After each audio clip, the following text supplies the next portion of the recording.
Have you ever noticed that one friend who arrives 15 minutes after the movie starts, but still acts like nothing happened? Maybe you are that friend. Chronic lateness isn't about being careless or selfish.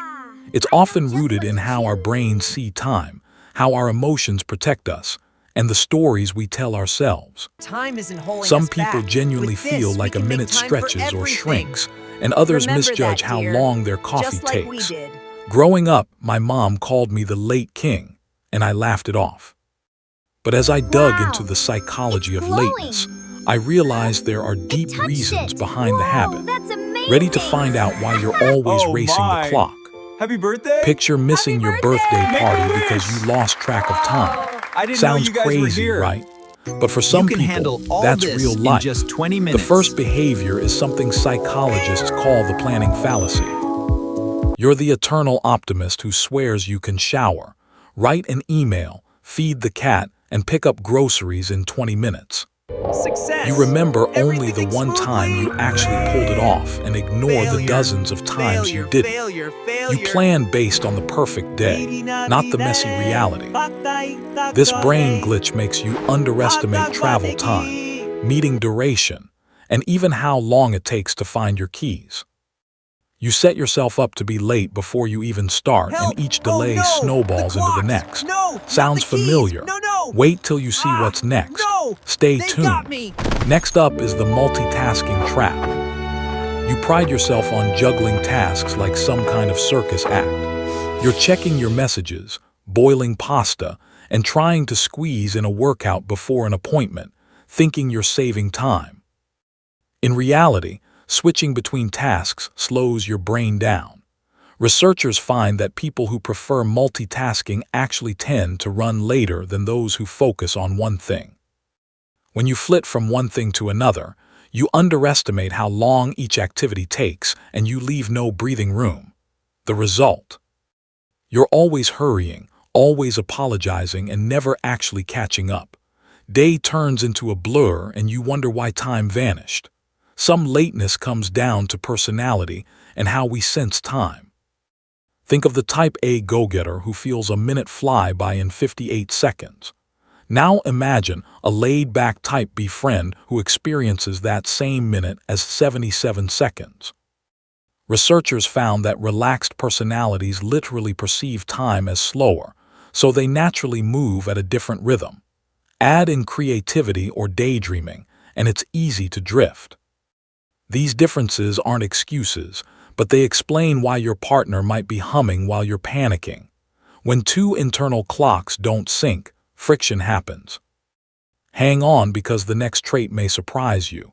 It might even make you laugh. Perfectionism is another sneaky driver of lateness. If your brain believes everything has to be flawless, you'll spend an extra 10 minutes straightening your hair or rewriting an email before you leave. You tell yourself, I can't show up looking disheveled, and suddenly half an hour disappears. Deep down, perfectionism is often tied to time anxiety, the fear that you're never doing enough or using time correctly. So you cram more prep into the same small window. You might even delay leaving because you're scared of what's waiting. The result? You trade punctuality for a sense of control and pay the price. Your outfit might be perfect, but your timing isn't. Not all lateness is accidental. Sometimes being late is a form of rebellion. Think about the teenager who drags their feet when a parent asks them to hurry up. Adults do this too, often without realizing it. Running late can be a passive-aggressive way to say, "You don't control me." It can also stem from deep feelings of inadequacy. By making others wait, you secretly feel more important or less vulnerable. Psychologists say people sometimes use busyness and tardiness to avoid intimacy or uncomfortable emotions. If you've ever felt a strange satisfaction from making someone wait, this might be your hidden motivator. It feels rebellious, but it hurts relationships deeply.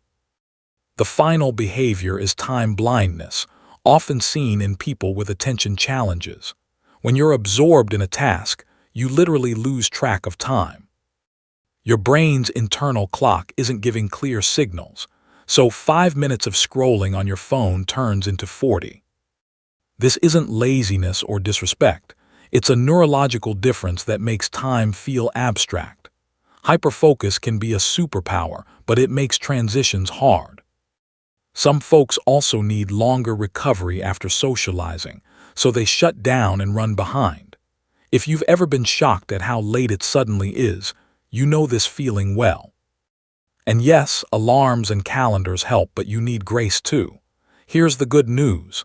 You can change your relationship with time. Start by noticing which behaviors resonate with you and get curious instead of critical. Build extra buffer into your day and schedule one thing at a time rather than stacking tasks. Use alarms, visual calendars, and accountability buddies to bring awareness to your internal clock. If perfectionism trips you up, practice leaving before everything looks flawless. If rebellion motivates you, reframe punctuality as self-respect, not submission. And if you struggle with time blindness, break tasks into chunks and set gentle reminders. Compassion and structure work together to reset your habits. Small shifts change everything. You've just learned that chronic lateness isn't a moral failure but a mosaic of brain quirks, coping strategies, and unspoken emotions. Whether you saw yourself in the optimistic planner, the multitasker, the laid-back dreamer, the perfectionist, the rebel, or the time-blind, remember that awareness is the first step toward change. Talk to your family or friends about how you experience time differently. Laugh about the absurd stories, and then brainstorm ways to support one another. None of us are broken, we're just wired uniquely. In our next video, we'll dive deeper into how to build trust and reliability without losing your creativity. Until then, I'd love to hear in the comments which behavior hit home for you. Share this with someone who always shows up late, and consider subscribing so you don't miss the rest of this series. Your punctuality journey starts now, and I'm here cheering you on every step of the way. Stick around for more.